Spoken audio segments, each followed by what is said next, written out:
ایک بہت ہی خوبصورت حدیث پاک ہے، میرے آقا علیہ الصلوۃ والسلام فرماتے ہیں من صلی علیہ صلاۃ واحدۃ صلی اللہ علیہ عشرہ، جو کوئی شخص مجھ پر ایک بار درود پاک پڑھے اللہ کریم اس پر اپنی 10 رحمتیں نازل فرماتا ہے۔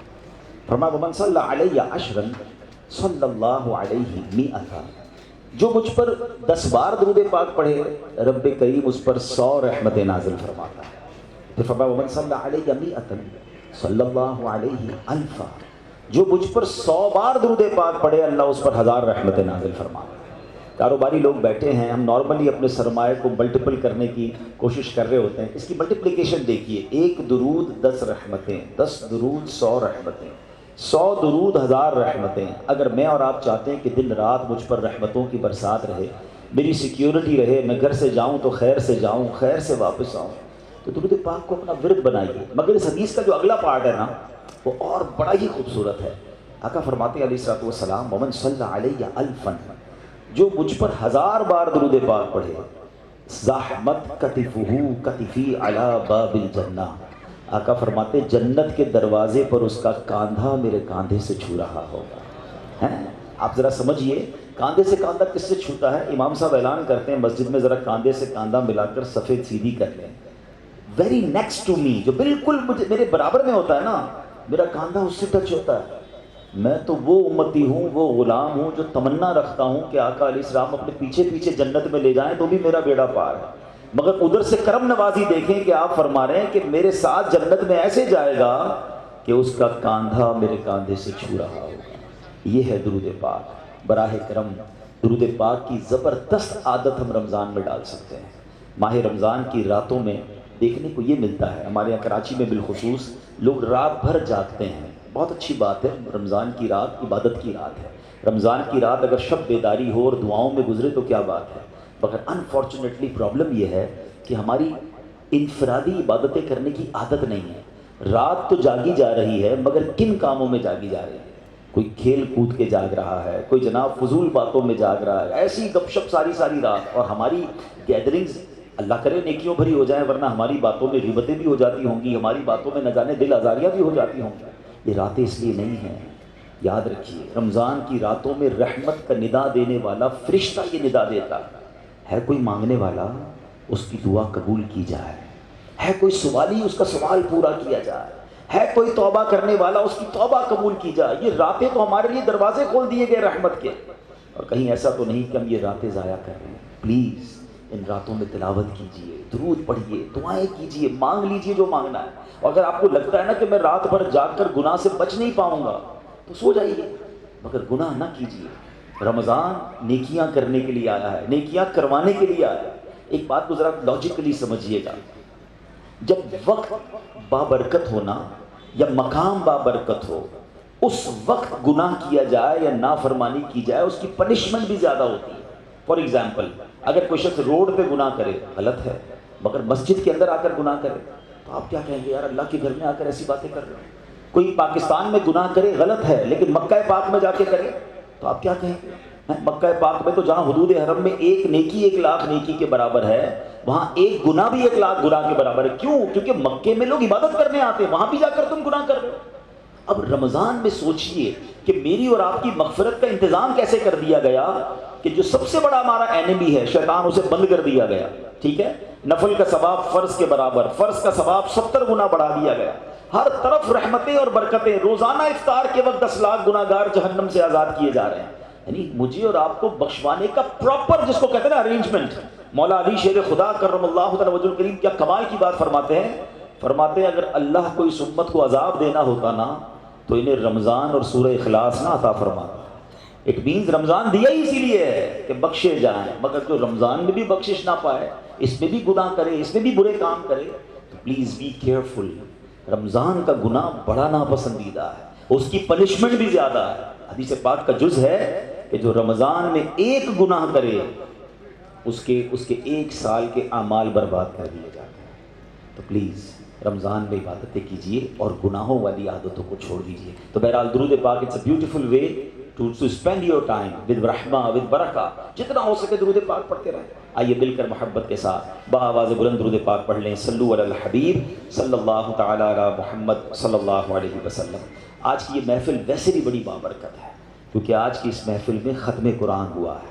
یاد رکھیے جہاں ختم قرآن ہوتا ہے وہاں خاص اللہ کی رحمتوں کا نزول ہوتا ہے، خاص دعاؤں کی یہ قبولیت کا وقت ہے۔ جہاں ختم قرآن ہونا، اب جو دعائیں مانگی جائیں یہ خاص قبولیت دعا کا وقت ہے۔ ہم رب کریم سے دعا کرتے ہیں کہ مولا ہم پر اپنی خاص رحمت فرما دے۔ آج یاد رکھیے گا، آج 10ویں شب ہے نا، تو یہ عشرہ رحمت کی بھی آخری شب ہے۔ اب عشرہ رحمت ہم سے جدا ہونے والا ہے۔ خوش نصیبوں نے رحمتیں حاصل کر لی ہیں۔ ہم اللہ سے دعا کرتے ہیں اللہ ختم قرآن کی برکت سے ہمیں بھی رحمت سے محروم نہ کیجیے۔ ہم سب کی مغفرت فرما، ہمارے ماں باپ کی مغفرت فرما، ہمارے ذیشان بھائی اور جن لوگوں نے ماشاءاللہ یہ ختم قرآن کیا، تراویح کی محفل سجائی، اللہ ان کو اس کی بہترین جزا عطا فرمائے۔ آج کی رات ہمیں ایک اور یاد بھی دلاتی ہے۔ 10 رمضان مبارک ہماری امی حضور ام المومنین حضرت خدیجۃ الکبریٰ رضی اللہ تعالی عنہا کا یوم بھی ہے۔ آپ کا وصال نبوت کے 10ویں سال 10 رمضان مبارک کو ہوا۔ یہ وہ عظیم ہستی ہیں، سبحان اللہ۔ میرے آقا علیہ الصلوۃ والسلام ان سے اتنا پیار فرماتے، اور نبی پاک علیہ الصلوۃ والسلام کو جس طرح انہوں نے سپورٹ کیا، یہ اسلام کے ابتدائی ایام تھے، یعنی ہماری خواتین کے لیے وہ رول ماڈل ہیں کہ اپنے شوہر کے ساتھ برتاؤ کیسا ہونا چاہیے، اور اسپیشلی ٹف ٹائم میں آپ طیبہ، طاہرہ، زاہدہ، صدیقہ، اور آپ وہ عظیم ہستی ہیں کہ نبی پاک علیہ الصلوۃ والسلام کی جو پہلی زوجہ ہیں وہ آپ ہیں، اور جب تک آپ نبی پاک علیہ الصلوۃ والسلام کی زوجیت میں رہیں میرے آقا علیہ الصلوۃ والسلام نے کوئی دوسرا نکاح نہیں فرمایا۔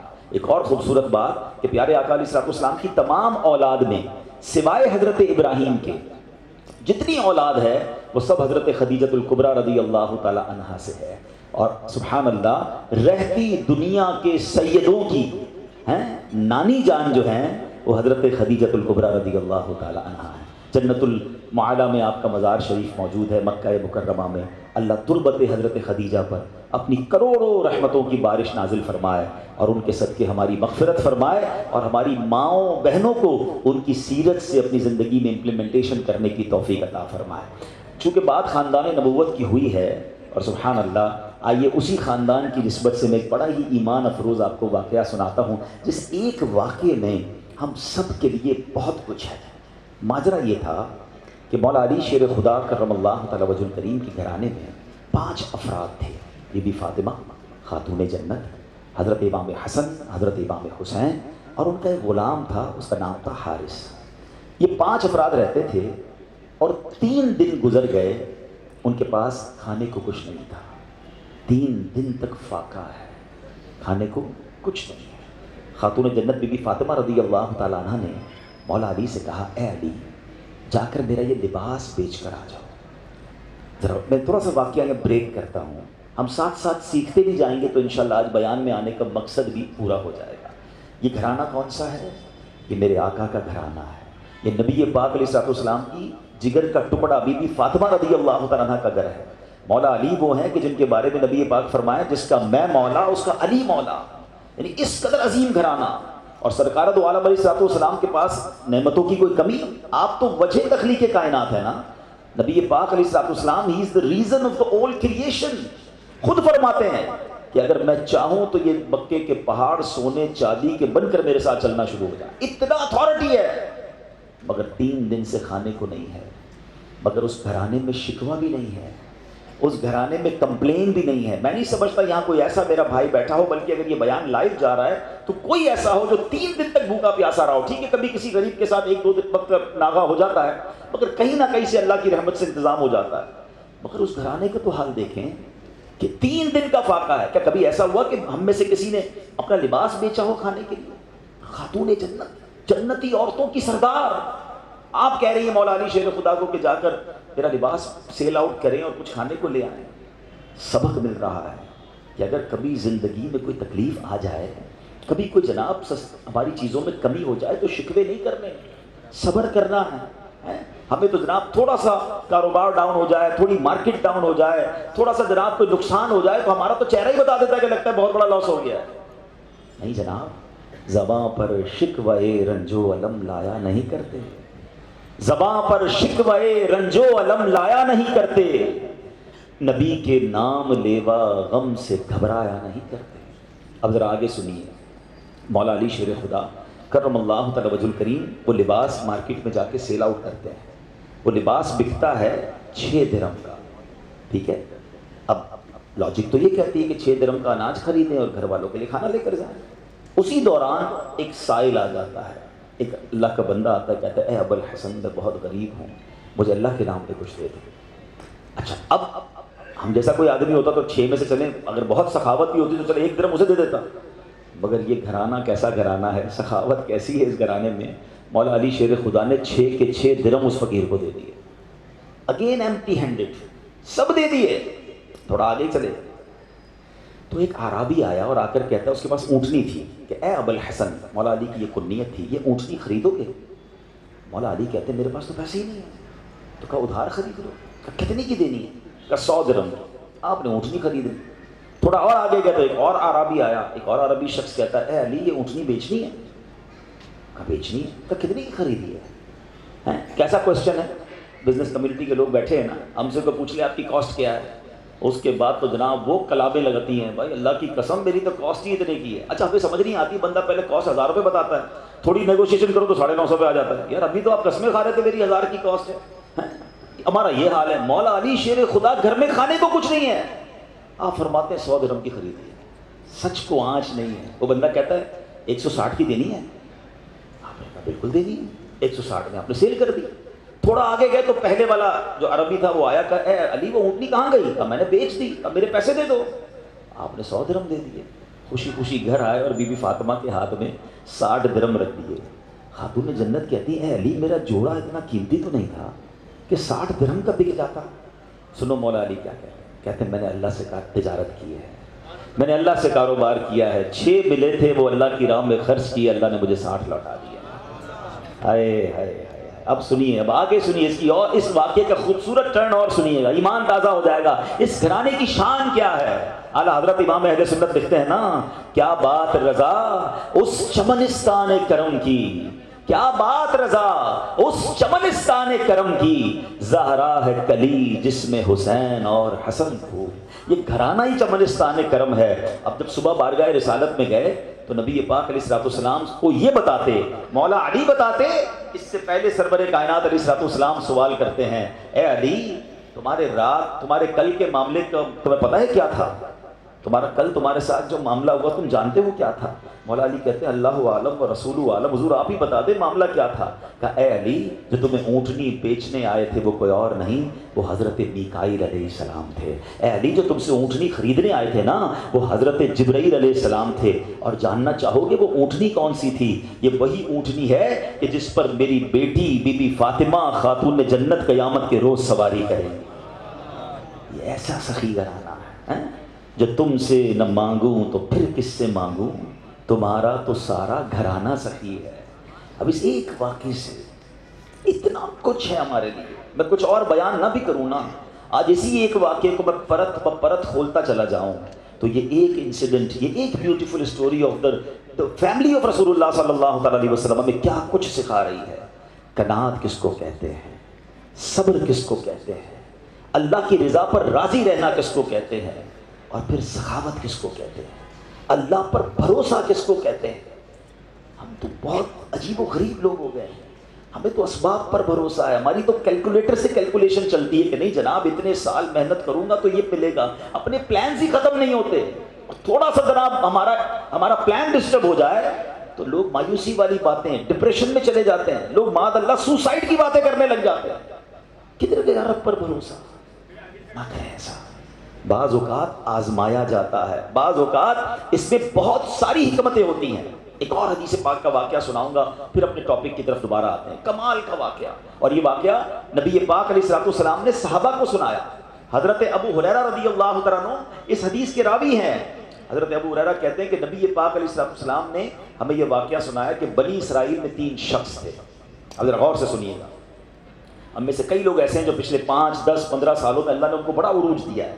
اللہ آپ کو اور ترقی دے, آپ کے رزق حلال میں اللہ اور برکت دے. مگر غور سے سنیے گا.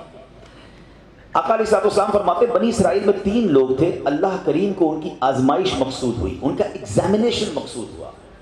وہ تینوں بندے کون تھے؟ اس میں ایک بندہ تھا جس کو برس کا مرض تھا، کوڑ کا مرض ہوتا ہے، ایک بندہ تھا جس کی آنکھیں نہیں تھیں، نابینا تھا، اور ایک بندہ تھا جس کے بال ہی نہیں آتے تھے، گنجا تھا، اس کی تمنا بڑی تھی کہ بال آ جائے۔ تینوں کسی نہ کسی پرابلم، کسی کلیمٹی، کسی ڈیفیکلٹی میں تھے۔ اللہ نے ایک فرشتہ بھیجا ان کے پاس۔ سب سے پہلے فرشتہ گیا برس کے مریض کے پاس، جس کے جسم پر داغ تھے، عجیب و غریب اس کی جلد تھی، اسکن تھی، لوگ اس سے دور ہٹتے تھے۔ اس نے برس کے مریض کو کہا کہ بھائی یہ بتاؤ تمہاری سب سے بڑی تمنا کیا ہے؟ وہ کہتا ہے میری سب سے بڑی تمنا یہ میری بیماری دور ہو جائے، لوگ مجھ سے دور ہو جاتے ہیں، میری باڈی پر عجیب عجیب قسم کے داغ ہیں۔ فرشتے نے دعا کی، اس کے جسم پر ہاتھ پھیرا، اس کی باڈی بالکل ٹھیک ہو گئی۔ کہا یہ بتاؤ تمہیں مال کون سا اچھا لگتا ہے؟ تو وہ بندہ کہتا ہے کہ مجھے جو ہے وہ اونٹنی بڑی پسند ہے۔ فرشتے نے اس کو ایک اونٹنی دی جو گابن تھی، بچہ دینے والی تھی، اور برکت کی کہ یا اللہ تیرے مال میں برکت دے۔ فرشتہ آگے چلا گیا۔ اب فرشتہ پہنچا دوسرے بندے کے پاس، اور وہ بندہ تھا جو گنجا تھا، اس کے بال ہی نہیں آتے تھے۔ فرشتے نے کہا تیری خواہش کیا ہے سب سے بڑی؟ کہتا بس میرے بال آ جائیں، اس سے بڑی کیا تمنا ہے؟ فرشتے نے اس کے سر پہ ہاتھ پھیرا، دعا فرمائی، اس کے بال آ گئے۔ کہ تجھے مال کون سا پسند ہے؟ تو اس نے کہا کہ مجھے جو ہے وہ گائے بڑی پسند ہے۔ اس کو ایک گابن گائے، بچہ دینے والی گائے دی، دعا کی کہ یا اللہ تیری مال میں برکت دے۔ تھرڈ پرسن کے پاس فرشتہ گیا، وہ کون تھا؟ اندھا تھا، مادرزاد، بائی برتھ بلائنڈ۔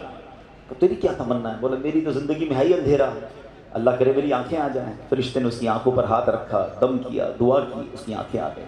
تجھے کیا چاہیے؟ کہا مجھے بکری بڑی پسند ہے۔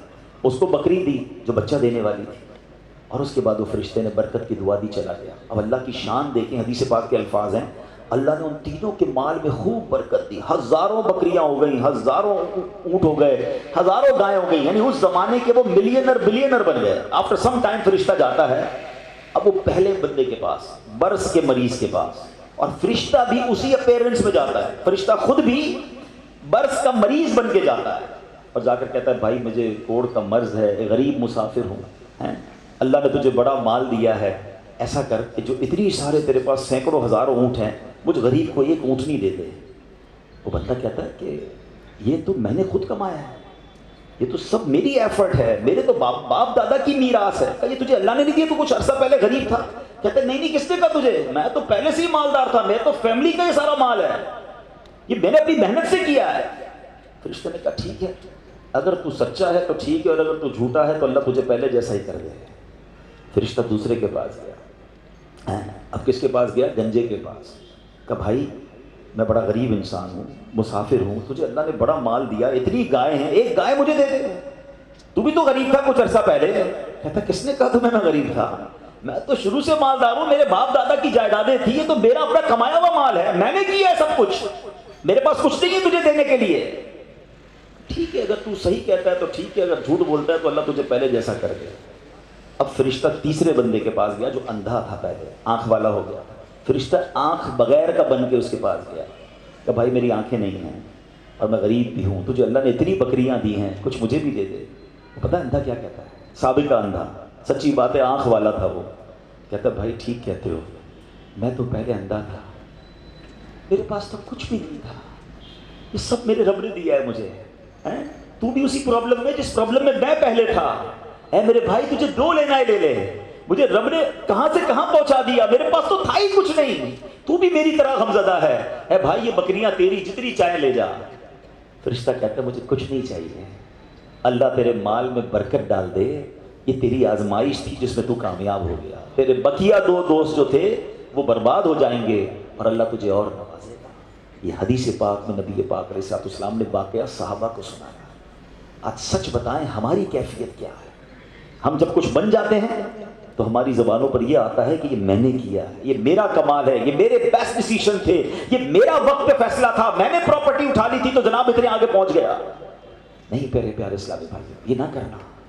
ہمیشہ زندگی میں ایک ذہن بنائی رکھنا کہ جو کچھ دیا ہے وہ میرے رب نے دیا ہے، میری کوئی اوقات نہیں ہے۔ ارے مجھ سے زیادہ عقل مند لوگ موجود ہیں، مجھ سے زیادہ پڑھے لکھے سمجھدار لوگ موجود ہیں، اگر رب نے مجھے نوازا ہے تو یہ صرف اس کی مہربانی ہے۔ اور جب بندہ اترانے لگ جاتا ہے، جب اپنی شہرت، اپنے مال، اپنی عزت پر یہ گھمنڈ اختیار کرتا ہے، تو ایک بات یاد رکھیے گا، وَتُعِزُّ مَن تَشَاءُ وَتُذِلُّ مَن تَشَاءُ بِيَدِكَ الْخَيْرُ۔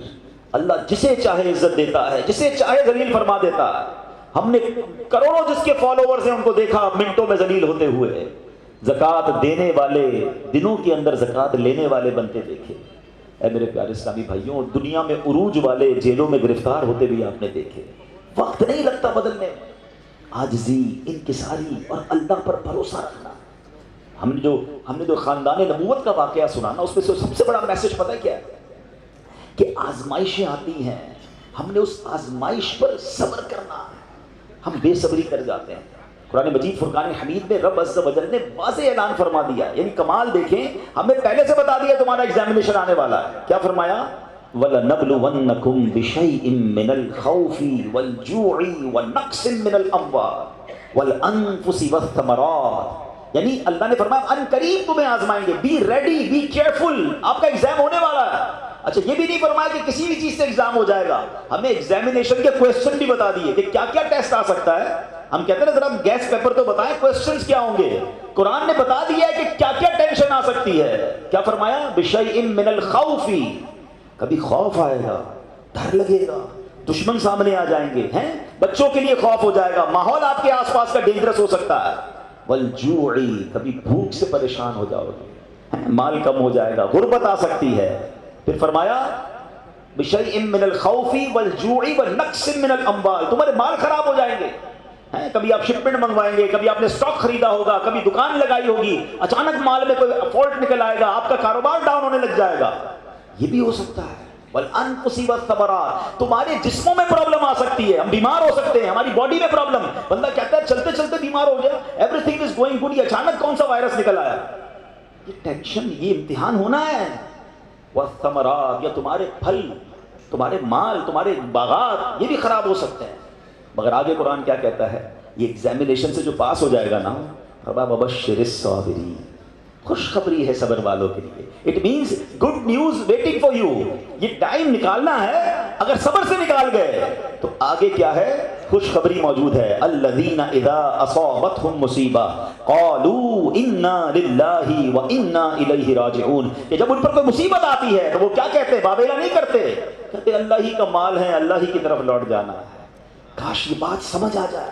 جب بھی آپ کو فیل ہونا کہ یار چلتے چلتے معاملات ڈسٹرب ہو رہے ہیں تو بی پریپیئر کہ مجھ پر ٹیسٹ شروع ہو گیا اور میں نے فیل نہیں ہونا ہے، میں نے صبر کے ساتھ یہ مشکل وقت گزارنا ہے، اللہ پر بھروسہ رکھنا ہے، اللہ پر یقین رکھنا ہے۔ اب ہمارا پرابلم یہ ہے کہ جب کسی کو کہو بھائی صبر کرو تو ساری دنیا کو بتا کر کہتے ہیں جناب صبر ہی تو کر رہے ہیں، یہ صبر نہیں ہے۔ آج کل ایک جملہ بڑا مشہور ہے، لوگ کہتے ہیں اللہ آپ کو صبر جمیل عطا فرمائے، صبر جمیل پر اجر عظیم عطا فرمائے۔ ان کو روک کے پوچھو بھائی صبر جمیل کس کو کہتے ہیں؟ وہ کہیں گے شاید کسی جمیل بھائی کا صبر ہوگا، یہ کسی جمیل بھائی کا صبر نہیں ہے۔ What is the definition of صبر جمیل؟ یہ ریکوائرڈ ہے، اور وہ کیا ہے کہ دو بندے بیٹھے ہیں، ایک پرابلم میں ہے ایک پرابلم میں نہیں ہے، لیکن ان دونوں کو دیکھ کر آپ فیصلہ نہ کر سکیں کہ کون پرابلم، پتہ ہی نہ چلے، میرا چہرہ بھی نہ بتائے میں کسی تکلیف میں ہوں۔ ہاں یہ ہے صبر۔ ہمارا تو چہرہ ہی بتا دیتا بھی خیر تو ہے، کوئی بہت بڑا لگتا ہے پرابلم ہے، ہاں بس یار بڑی مشکل میں ہوں۔ اچھا جس کو بتایا کیا وہ حل کر دے گا؟ دنیا بھر کو بتانا ہے یار سر میں بڑا درد ہے، پیٹ میں بہت درد ہے، کاروبار بڑا ڈاؤن ہے، فیملی میں بڑے پرابلمز ہیں، نہ وہ ڈاکٹر ہے کہ علاج کر دے، نہ وہ کچھ ہمارا مسئلہ حل کر سکتا ہے۔ مگر جو صبر کا ثواب تھا نا میں نے ضائع کر دیا۔ صبر کا ثواب پتہ ہے کتنا ہے؟ سنیے گا، بلکہ میں ایک بڑی عجیب بات کرنے جا رہا ہوں، آپ کو حدیث پاک سناتا ہوں۔ بعض اوقات لوگ، ہم جیسے گناہ گار آدمی کو یہ خیال تو نہیں آنا چاہیے، لیکن شیطان ہے نا کبھی خیال ڈال دیتا ہے یار میں نماز بھی پڑھتا ہوں، روزے بھی رکھتا ہوں، صدقہ خیرات بھی کرتا ہوں، مشکلیں حل نہیں ہو رہی۔ سنو اب 2-3 حدیثیں آپ کے سارے پرابلم سالو کر دیں گی۔ حدیث پاک کا مضمون ہے، اللہ کے حبیب علیہ السلام فرماتے ہیں کہ اللہ جب کسی بندے سے محبت کا ارادہ فرماتا ہے اس پر آزمائشوں کی بارش بھیج دیتا ہے نا عجیب بات ہے، اللہ مجھ سے پیار بھی کرے اور مجھ پر آزمائشیں بھی بھیجے۔ حدیث کا اگلا حصہ اس کو پراپر ایلیبریٹ کرتا ہے، ڈسکرائب کرتا ہے کہ مشیت الہی یہ ہوتی ہے، حدیث کا خلاصہ ہے کہ اللہ کی رضا یہ ہوتی ہے کہ اللہ بندے نے جو دنیا میں گناہ کیے ہیں نا، خطائیں ہو گئی ہیں میرے بندے سے، اس پر کچھ آزمائشیں بھیجوں، یہ صبر کرے تو پھر میری بارگاہ میں آئے تو اس کے سارے گناہ معاف ہو گئے ہوں، میں سے جنت میں داخل کر دوں۔ یعنی یہ آزمائشیں تو مجھے میرے گناہ معاف کروانے آ رہی تھی، میرے اللہ کی بارگاہ میں مجھے اللہ سے قریب کرنے آ رہی تھی، اور میں نے واویلا کر کے، میں نے شکوے کر کے وہ سارا ثواب ضائع کر دیا۔ ایک اور حدیث پاک سنیے، اللہ رب العالمین کی بارگاہ میں بندے کا کوئی مرتبہ لکھا ہوتا ہے، ٹھیک ہے، اور بندہ عبادت کے ذریعے روزے رکھ کر نمازیں پڑھ کے تلاوت کر کے وہ وہاں نہیں پہنچ پا رہا ہوتا. اللہ چاہتا ہے کہ یہ بندہ اس رینک تک پہنچ جائے. اللہ اس پر آزمائش بھیجتا ہے تاکہ میرا بندہ صبر کر لے تو اس کو وہ مرتبہ عطا ہو جائے. ہائے ہائے، یعنی آزمائش مجھ پر میرے رینک بلند کرنے، میرے درجے بلند کرنے آئی، اور ہائے میری بے صبری کہ میں نے وہ سب ثواب ضائع کر دیا. نہ کریں میرے پیارے اسلامی بھائی.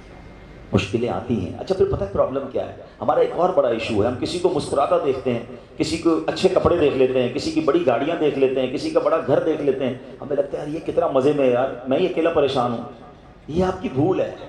ایک بات یاد رکھیے گا، زندگی کی گاڑی مسائل کے پہیوں پر ہی چلتی ہے. امیر کے مسئلے اور ہیں، غریب کے مسئلے اور ہیں. شہرت جس کو ملی ہے نا اس کے پرابلمز اور ہیں، جو غیر معروف ہے اس کی پرابلم اور ہے. زمانے میں ہر کسی کو کچھ نہ کچھ ایشو ضرور ہے. یہ نہ سمجھے کہ یار یہ اتنا مسکرا رہا ہے، کیا پتہ اس مسکراہٹ کے پیچھے کتنے دکھ چھپائے بیٹھا ہے. آپ یقین کریں، بلیو کریں، ایسا نہیں ہے کہ سب لوگ 100% خوشحال ہیں. پرابلم سب کے ساتھ ہوتے ہیں. ابھی میں کیا بتاؤں آپ کو، ہمارے پاس تو لوگ دعائیں کروانے آتے ہیں نا، ایسی پرابلم بتاتے ہیں کہ پیروں سے زمین نکل جاتی ہے. بعض اوقات ہم اتنے بڑے گھر میں جاتے ہیں، اس کی گاڑیاں کروڑوں روپے کی کھڑی ہیں، ان سے ملاقات ہوئی، وہ کہتے ہیں حضرت آپ سے الگ سے دعا کروانی ہے. جب وہ بیچارہ اپنا مسئلہ بتاتا ہے نا، ہمیں لگتا ہے ہمارا تو غم ہی کچھ نہیں ہے، کہ کتنی بڑی آزمائش سے گزر رہا، کتنی بڑی پرابلم سے گزر رہا. میں آج کی آپ کو مثال دیتا ہوں. آج میں 5:15 بجے میں ملیر گیا تھا. ایک ہمارے بہت اچھے بھائی تھے، آج سے کچھ عرصہ پہلے انہوں نے ہمیں ایک ماشاءاللہ پراپرٹی دعوت اسلامی کے لیے بچیوں کے مدرسے کے لیے دی، اور اس کے چند دنوں بعد ان کا وصال ہو گیا. ان کو بیچاروں کو کینسر تھا. میں ان کے گھر پہ دعا کرنے گیا. ان کے بیٹے نے مجھ سے جب گلے لگانا تو بیٹا رونے لگا. اچھا میں سمجھا کہ بیچارہ اپنے والد کو یاد کر کے رو رہا ہے، ظاہر ہے 17-18 دن 16 دن پہلے انتقال ہوا. اندر گئے، دعا کی، اس کے بعد میرے کان میں کہتا ہے کہ عبدالوہی بھائی اس وقت میری زوجہ ہاسپٹل میں ہے. میں نے کہا کیا ہو گیا؟ کہ میری وائف کو بلڈ کینسر ہو گیا ہے.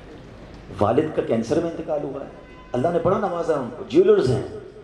لیکن میں یقین کریں، میں آپ کو سچ بتا رہا ہوں، میں گاڑی میں بیٹھ کے میں بھی رونے لگا، کیونکہ وہ بندہ جب مجھے چھوڑنے آیا نا پھر میرے گلے لگ کے رو رہا تھا. میں سوچنے لگا یار کتنا دکھ ہے لوگوں کو، اللہ نے کتنی بڑی ان پر مہربانیاں کی ہیں. اگر مجھے کوئی بڑی بیماری نہیں ہے، میرے بچے میرے ساتھ ہیں، میری فیملی میرے ساتھ ہے، نہیں چاہیے یار دنیا کے سارے اللہ نہ ملے اتنی ساری لگژریز، صحت سے بڑھ کے کچھ نہیں ہے، مگر ہمیں اس کی قدر ہی نہیں ہے، ہمیں اس کی کوئی اہمیت کا اندازہ ہی نہیں. پوچھو ان سے، کروڑوں روپے ہیں مگر علاج نہیں ہو پا رہا، ڈاکٹر بعض اوقات مایوس کر دیتے ہیں. کتنا تکلیف میں ہیں لوگ، اور ہم ہیں کہ چھوٹی چھوٹی باتوں پر بے صبری. صبر تو کریں، اللہ کی رضا پر راضی تو رہیں. میں نے آپ کو خاندان نبوت کا واقعہ سنایا. ارے کھانے کو کچھ نہیں ہے مگر شکوہ نہیں ہے. کاش یہ بات ہمیں سمجھ آ جائے اور ہم ہر حال میں اللہ کا شکر ادا کرنے والے بن جائیں. اور ایک اور میں آپ کو بات بتاؤں، ہم جو دنیا والوں کو بتاتے ہیں ہوتا کچھ نہیں ہے اس سے. مت بتایا کرو دنیا والوں کو، صحیح بتاتے مت بتایا کرو، اپنے غم مت بتایا کرو، ثواب بھی چلا جاتا ہے. اور بعض اوقات یہ دنیا والے نا ہمارا مذاق بھی اڑاتے ہیں. ہم جب کسی کو اپنا پرابلم بتاتے ہیں نا، ہمارے سامنے تو بڑے اچھے بنتے ہیں کہ اچھا ٹھیک ہے میں کرتا ہوں کچھ.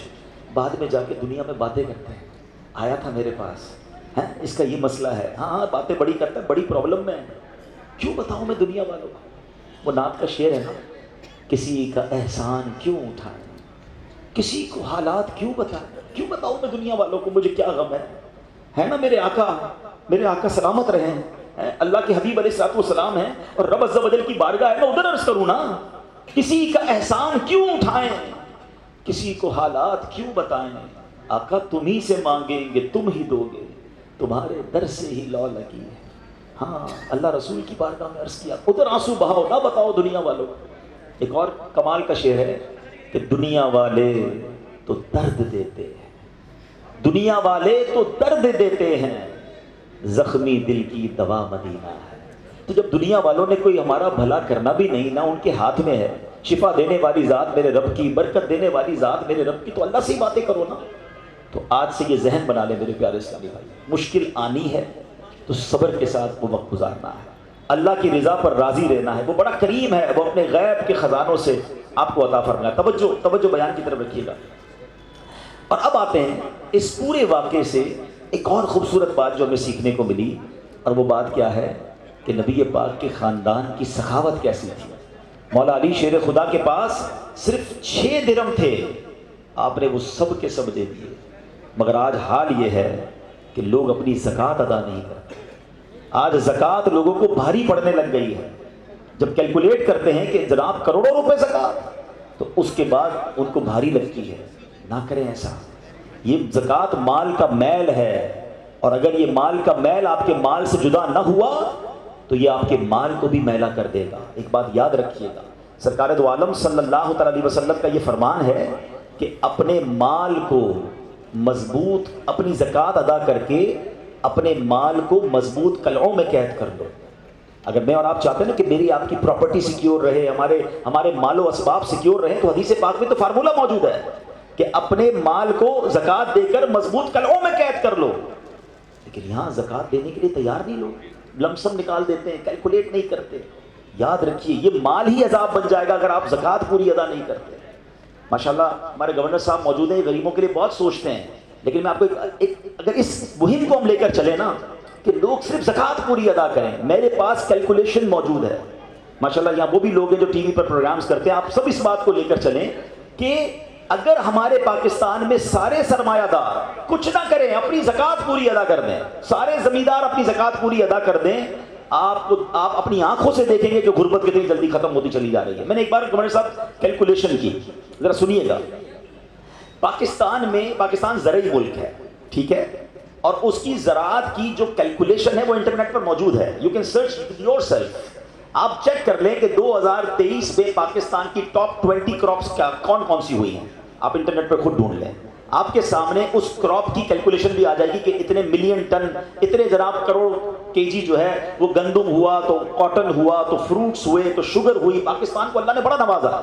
شریعت کا حکم کیا ہے؟ جس اللہ رسول کی ہم بات کر رہے ہیں، جس اسلام کو ہم نے قبول کیا ہے، شریعت کا حکم یہ ہے کہ اگر آپ کی فصل اگتی ہے تو اس فصل میں اگر بارش کا پانی ہے اور آپ اپنا پانی پرچیز نہیں کر رہے اور صرف بارش سے آپ کی فصل اگ رہی ہے، تو جتنی فصل اگی 10% عشر کیا کہتے ہیں 10ویں حصے کو، وہ آپ نے نکال دینا ہے اللہ کی راہ میں.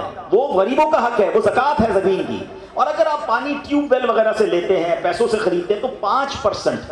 آپ بلیو کریں، میں بیٹھا کیلکولیٹر لے کر کہ پاکستان کی ٹاپ 10 کراپس کتنی ہوتی ہیں، اس کی مالیت کتنی ہے، اس کی ویلیو کتنی ہے، وہ میں نے بنائی اور اس کا 5% لگایا جو دینا ہی دینا ہے. آپ یقین کریں وہ بھی خربوں روپے میں بن گیا. یہ خربوں روپے کہاں ہیں اگر ہم زکوٰۃ دیتے تو؟ کتنے غریبوں کا بھلا ہو جاتا، کتنے گھر خوشحال ہو جاتے. اچھا یہ تو صرف زمین کی زکوٰۃ ہے، پراپرٹیز کی زکوٰۃ، اور وہ خربوں روپے کے لوگ مالک ہیں. مگر جب کیلکولیٹر چلاتے ہیں نا، اوئے ہوئے ہوئے زکوٰۃ جناب 10 کروڑ روپے بن جائے گی، تو پھر بھاری لگتی ہے. اللہ کے بندے، اللہ نے 4 ارب دیے ہیں تو 10 کروڑ زکوٰۃ ہے نا، تو ٹینشن کائے کی ہے؟ شکر ادا کرو. اللہ نے دینے والا بنایا، مانگنے والا نہیں بنایا. مگر آج زکوٰۃ بھاری پڑ گئی ہے. آپ کو پتہ ہے قارون کیوں دھسایا گیا تھا؟ قارون یہ حضرت موسیٰ کا کزن تھا، یہ تورات کا عالم تھا اور بڑا عالم دین تھا. مگر جب حضرت موسیٰ نے اس کو زکوٰۃ کا حکم دیا نا، اس کے پاس کتنے پیسے تھے کہ قرآن کہتا ہے اس کی خزانوں کی چابیاں ایک جماعت لے کر چلتی تھی. خزانے نہیں، صرف کیز آف دا ٹریجر، اتنا خزانہ تھا. مگر کیا ہوا یہ کہ جب حضرت موسیٰ نے اس کو کہا، اس زمانے پتہ زکوٰۃ کتنی تھی؟ ابھی تو 100 پہ 2.5 ہے نا، 1000 پہ 1. آپ نے فرمایا ہر 1000 پر 1 تم نے زکوٰۃ دینی ہے. اس نے کیلکولیٹ کیا تو بہت بنتے تھے. حضرت موسیٰ کے خلاف ہو گیا، زکوٰۃ کا انکار کیا، اپنے خزانوں کے ساتھ زمین میں دھسا دیا گیا. پلیز خدا کے واسطے اس آواز کو سب مل کر آگے بڑھائیں. میں تو یہ سمجھتا ہوں جس طرح ہم نماز کی بات کرتے ہیں کہ نماز پڑھو، زکوٰۃ دیں، بے شک کسی کو بھی دیں، جو حقدار ہے اس کو دیں، مگر زکوٰۃ پوری دیں. پاکستان خوشحال ہو جائے گا، غریبوں کا بھلا ہو جائے گا. لیکن زکوٰۃ جس کی ہزاروں لاکھوں میں شاید وہ نکال دیتا ہے، مگر جب زکوٰۃ کروڑوں میں ہو رہی ہے تو لوگوں کے دلوں پر بوجھ بنتی جا رہی ہے. اس کو بوجھ نہ بننے دینا. میں ایک دعا کرتا ہوں، آج ختم قرآن کی محفل ہے، اگر آپ کو لگے تو آپ بھی آمین کہہ دینا. اپنے لیے تو میں کئی بار یہ دعا کرتا ہوں کہ یا اللہ مجھے وہ مال نہ دینا جس کی زکوٰۃ مجھ پر بھاری ہو جائے. کہو آمین. یا اللہ وہ مال دینا کہ میں خوش دلی سے تیری راہ میں زکوٰۃ دوں. اچھا یہ بھی بڑا ایشو ہے، پیسے نکلتے ہیں تو بھاری بڑے پڑتے ہیں، تکلیف بڑی ہوتی ہے. یہ نہ کریں، میری اوقات ہے، میں پیسے دے رہا ہوں، اللہ نے مجھے اس قابل بنایا نا، تو خوش دلی کے ساتھ زکوٰۃ دیں، بہترین زکوٰۃ دیں. اللہ کی راہ میں خرچ کرو تو بہترین کرو. ہمارا یہ بھی بڑا پرابلم ہے، ہم کون سا خرچ کرتے ہیں کہ یار وہ کپڑے پہن رہا تھا تو جراب میں سوراخ نظر آیا، چلو یار یہ کسی غریب کو دے دو. یہ کپڑے پرانے ہو گئے، یہ کسی غریب کو دے دو. کھانا بچ گیا، چلو یہ ماسی کو دے دو. یعنی ہم نے جو لیفٹ اوور ہے وہ اللہ کی راہ میں دینا ہے. بہترین کیوں نہیں دیتے؟ قرآن کے 4 پارے کی پہلی آیت ہے، لن تنالوا البر حتى تنفقوا مما تحبون. اللہ فرماتا ہے تم اس وقت تک بھلائی کو نہیں پہنچ سکتے جب تک اپنی پیاری چیز راہ خدا میں خرچ نہ کرو. آپ بہترین خرچ کرو نا, اللہ آپ کو اس سے زیادہ عطا فرمائے گا. اچھا جب بھی کیلکولیٹر, دیکھیں کچھ چیزیں کیلکولیٹر سے کیلکولیٹ ہوتی ہیں, مگر اللہ کی راہ میں جو خرچ کرنے والا معاملہ ہے نا, وہ رحمت کے کیلکولیٹر سے کیلکولیٹ ہوتا ہے. وہ میرے اور آپ کے کیلکولیٹر سے کیلکولیٹ نہیں ہوگا. آپ حساب کریں گے کہ یار مولانا صاحب کہہ رہے ہیں اللہ کی راہ میں خرچ کرنے سے مال کم نہیں ہوتا, کروڑ روپے ہیں 2.5 لاکھ زکات دوں گا تو 97.5 بچ گئے, یہ تو کم ہو گئے. آپ اس کو کہیں نوٹ کر لیجئے, اگلے سال آپ کروڑ روپے کی زکات نہیں دے رہے ہوں گے, آپ اس سے زیادہ کی زکات دے رہے ہوں گے.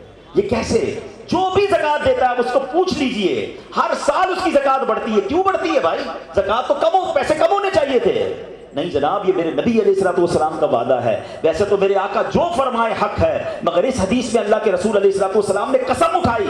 آپ فرماتے ہیں میں قسم کھا کر کہتا ہوں اللہ کی راہ میں خرچ کرنے سے مال کم نہیں ہوتا.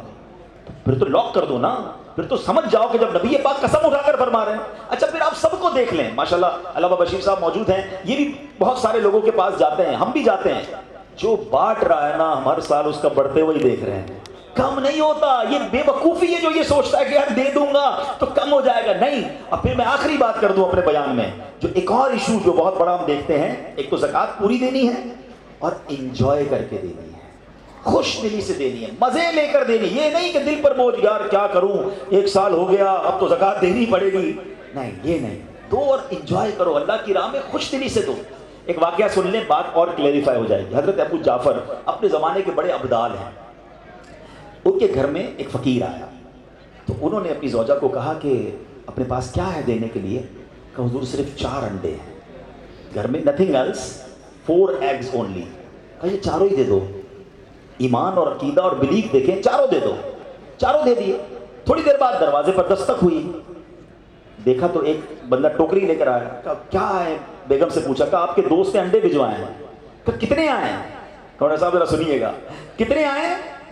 کہا کہ 30 آئے ہیں. کہا 30 کس حساب سے آئے ہیں؟ ہمیں تو 4 دیے تھے نا. اب ایمان, ان کا عقیدہ اور ان کا بلیف دیکھیں, کیا 4 دیے تو 40 آنے چاہیے تھے. ایک کا 10 اللہ کا وعدہ ہے نا. تو کہا حضور آئے تو 40 ہیں مگر 10 انڈے ٹوٹے ہوئے ہیں. تو آپ نے اپنی زوجہ سے پوچھا کہ سچ بتاؤ جو تم نے 4 دیے تھے اس کی کنڈیشن کیا تھی؟ کہا حضور بات یہ, جب میں نے 4 دیے تھے نا اس میں بھی 3 ثابت تھے, ایک ٹوٹا ہوا ہی تھا. یہ فارمولہ یاد کر لو, پورے دو گے پورے ملیں گے, ٹوٹے دو گے ٹوٹے ملیں گے. اب آپ چیک کیجئے کہ جب اللہ کی راہ میں خرچ کرنے کی باری آتی ہے, میں اپنا مال دل سے نکلتے ہوئے دکھ ہو رہا ہے یا خوشی ہو رہی ہے, بہترین دے رہا ہوں یا بچانے کی کوشش کر رہا ہوں. ہمیشہ یاد رکھیں, ہم اللہ کی راہ میں خرچ کرتے ہیں, ہمارے پیسے نہیں پہنچتے وہاں پر, وہاں نیت پہنچتی ہے. اب مجھے بتاؤ نا یار, ہم اپنے لیے خرچ کرتے ہیں بہترین کھانا, بہترین لباس, اور غریب کو دینا ہے تو بچا ہوا لیفٹ اوور. اب اچھا, اب میں کہتا ہوں 100 بندوں کو نہیں کھلا سکتے, نہ کھلائیں, 2 کو کھلائیں, اچھا کھلائیں, کوئی بات نہیں. آپ کسی کے دل میں خوشی تو داخل کریں, اپنے گھر والوں کے لیے لباس خرید لیں, 2 غریب بچوں کے لیے ویسا ہی لباس خرید لیں, پھر دیکھیں آپ کو کیسی برکتیں ملتی ہیں. تو ہمیں اس بار یہ ایک انداز اختیار کرنا ہے کہ ہم نے اللہ کی راہ میں بہترین خرچ کرنا ہے. اس کو ہمیں غلطی کیا کرتے ہیں, فطرے کی. جو فطرے کی جو بات ہے اس میں آپ کو ایک بات بتاتا ہوں. فطرہ حدیث پاک میں 4 قسم کا بیان ہوا ہے, گندم کا, جو کا, کشمش کا اور کھجور کا. ٹھیک ہے, لیکن ہم بچپن سے سن رہے ہیں, جب بھی فطرے کی باری آتی ہے, ہم پہلے 50 روپے تھا وہ دے دیا, 100 دے دیا, 200 دے دیا, 300 دے دیا. ہمیں یہ پوری حدیث یا تو ہم نے پڑھی نہیں تھی یا ہمارے ذہن میں نہیں تھی, مگر حدیث پاک میں 4 قسم کا فطرہ بیان ہوا ہے. غریب آدمی گندم کا فطرہ دے دے کوئی بات نہیں, مگر جو روزانہ بہترین افطاری کر رہا ہے, بہترین کھانے کھا رہا ہے, سچ بتاؤ اس کو کون سا فطرہ دینا چاہیے؟ میری افطاری روز اجوا کھجور سے ہے, اور عید والے دن میں گندم کا فطرہ دے آتا ہوں. ہمیشہ یاد رکھے, اچھا خرچ کرے نا. اس بار فطرہ جس کو اللہ نے جیسا نوازا ہے, غریب آدمی کے لیے بات نہیں کر رہا, جس کو نوازا ہے رب نے. کہ ہم کبھی ایسا کرتے ہیں کہ عید کی شاپنگ کے لیے جائیں, دکاندار سے کہیں کہ یار جو کپڑا سب سے سستا ہے وہ نکال دو, سب سے سستے جوتے نکال دو, میں نے عید پڑھنی ہے. بہترین چاہیے, اپنے لیے بہترین لینا ہے, اللہ کی راہ میں لوئسٹ والا فطرہ دینا ہے. خود غور کریں, خرچ کیجیے گا, دل سے کریں, اللہ اور نوازے گا. اور یہ تو وقت ہے لوگوں کو بانٹنے کا، یہ وقت ہے مسلمان بھائیوں کا ہاتھ پکڑنے کا، غریبوں کی مدد کرنے کا، کسی کی افطاری اچھی کر دیں، کسی کی سحری اچھی کر دیں، کسی کو لباس دے کر اس کی عید اچھی کر دیں، نہ جانے کس کی دعا کے صدقے آپ کا بیڑا پار ہو جائے گا۔ تو اے میرے پیارے اسلامی بھائیوں، جو میں نے مولا علی شیر خدا کرم اللہ تعالی وجہ الکریم اور ان کے خاندان کا واقعہ سنایا، اس میں میسج ہی یہ تھا کہ سخاوت اس کو کہتے ہیں۔ پھر یہ صدقہ کیسے برائیوں سے اور بیماریوں سے اور مشکلوں سے بچاتا ہے؟ سرکار دو عالم علیہ الصلوۃ والسلام نے ایک واقعہ سنایا کہ ایک عورت تھی، اپنے گھر میں کھانا کھا رہی تھی، دروازے پر دستک ہوئی، کہا میں اللہ کے نام پہ مجھے کچھ دو۔ عورت نے اپنا نوالا منہ کا روکا اور اس فقیر کو دے دیا۔ سنیے گا، ہم تو جو بچتا ہے وہ دیتے ہیں نا، عورت نے نوالا اپنا روکا، اس غریب کو دے دیا۔ کچھ عرصے کے بعد اس عورت کے یہاں بچہ پیدا ہوا۔ سرکار دو عالم علیہ الصلوۃ والسلام فرماتے ہیں وہ بچہ لے کر جا رہی تھی، ایک بھیڑیا آیا اور اس بچے کو چھین کر دوڑنے لگا۔ وہ عورت چیخنے لگی میرا بچہ، میرا بچہ۔ اللہ کے نبی علیہ الصلوۃ والسلام فرماتے ہیں اللہ نے جبریل امین کو بھیجا، اس بھیڑیے کے منہ سے اس بچے کو چھینو، عورت کو واپس دینا اور اس کو کہہ دینا کہ لقمے کے بدلے لقمہ ہو گیا ہے۔ یہ لقمہ تم نے دیا تھا نا اللہ کی راہ میں، اللہ نے اس بھیڑیے سے لقمہ چھین کر تمہارا بچہ تمہیں واپس لوٹا دیا۔ یہ ہے صدقہ، یہ ہے اللہ کی راہ میں خرچ کرنا جو کیسے بلاؤں کو اور بیماریوں کو دور کرتا ہے۔ مگر آج حال یہ ہے، یقین جانے دکھ ہوتا ہے جب ہم ملتے ہیں لوگوں سے، ان کی ویلتھ پتہ ہوتی ہے مگر زکوٰۃ پوری دینے کے لیے کوئی تیار نہیں ہے۔ خدا رسول کے واسطے آپ بھی اور یہ پیغام کو عام کریں۔ میں نہیں کہتا آپ دعوت اسلامی کو دیں، آپ کو سیلانی سمجھ نہیں آتی نہ دیں ہمیں، لیکن زکوٰۃ تو پوری دو یار۔ یہ وہ مال ہے جو آپ مارے جاؤ گے، یہ مال آپ کے لیے عذاب کا باعث بن جائے گا۔ اور واللہ میں دو چار دن پہلے ایک بزنس مین کے پاس گیا، بعض اوقات ہمیں بزنس مین بھی سکھا رہے ہوتے ہیں، کیا کمال کی اس نے مجھے بات کہی۔ وہ کہتا ہے عبدالحبیب بھائی میرا یہ پیغام ذرا بزنس کمیونٹی تک پہنچائیے گا کہ جو زکوٰۃ نہیں دیتے نا اور جو خرچ نہیں کرتے ان کو پتہ ہی نہیں ہے وہ کتنا بڑا لاس کر رہے ہیں۔ جب سے میں نے بانٹنا شروع کیا ہے میرے مال میں ایسے برکت آئی ہے میں خود حیران ہوں۔ میرے سامنے ڈیل ہوتی تھی وہ مجھے نظر نہیں آتی تھی، میں ادھر اللہ کی راہ میں صدقہ کرتا ہوں، ایسا لگتا ہے آنکھوں سے پردہ اٹھتا ہے، میرا کام ہو جاتا ہے۔ تو ان کو بتائیے آپ اپنا خود نقصان کر رہے ہیں اللہ کی راہ میں خرچ نہ کر کے۔ تو یہ ڈیوٹی ہے، بچپن سے سنا تھا اسلام کے 5 پلر ہیں، توحید، روزہ، نماز، حج اور زکوٰۃ۔ ہم زکوٰۃ کو تو ایسے اگنور کر بیٹھے ہیں کہ جناب دے دی اپنی مرضی سے، کوئی 5 لاکھ دیتا ہے، کوئی 10 لاکھ دیتا ہے، زکوٰۃ کس کو جاری ہے یہ بھی نہیں سوچ رہے کہ میری زکوٰۃ کا یہ مستحق ہے کہ نہیں، میں جس آرگنائزیشن کو دے رہا ہوں اس کے پاس کوئی زکوٰۃ ادا کرنے کا صحیح فارمولہ ہے کہ نہیں، یا میں جس بندے کو دے رہا ہوں وہ زکوٰۃ کا مستحق ہے کہ نہیں، بس سر سے ایک بوجھ اتارنا ہے، لم سم اماؤنٹ دے دینی ہے، یہ نہیں چلے گا۔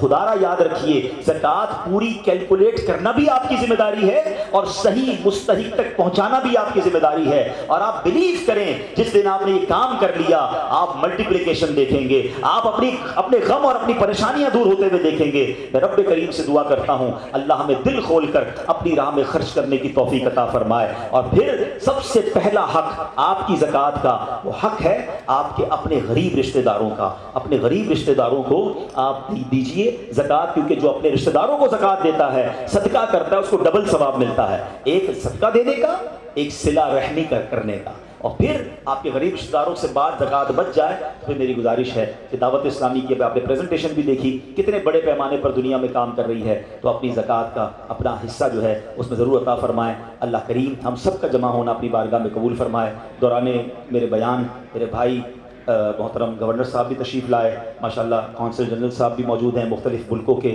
علماء کرام موجود ہیں، اللہ آپ سب کا آنا قبول فرمائے، ذیشان بھائی کا یہ محفل سجانا قبول فرمائے۔ اور گورنر صاحب سے گزارش یہ کروں گا اللہ کرے کہ آپ کنٹینیو کریں، لیکن یہ محبتیں اور یہ میلاد والا کام جو ہے یہ آپ نے پھر اچھے انداز سے بڑھانا ہے۔ اللہ ہمارے لیے ہمارے حکمرانوں کو عاشقان رسول حکمرانہ میں عطا فرمائے، ہمارے وطن کے لیے جو مخلص ہیں اللہ ہمیں وہ عطا فرمائے، اور ہم مل جل کر اللہ کرے ہماری وطن کی ترقی میں کردار ادا کریں۔ آمین بجاہ النبی الامین صلی اللہ تعالیٰ علیہ وسلم۔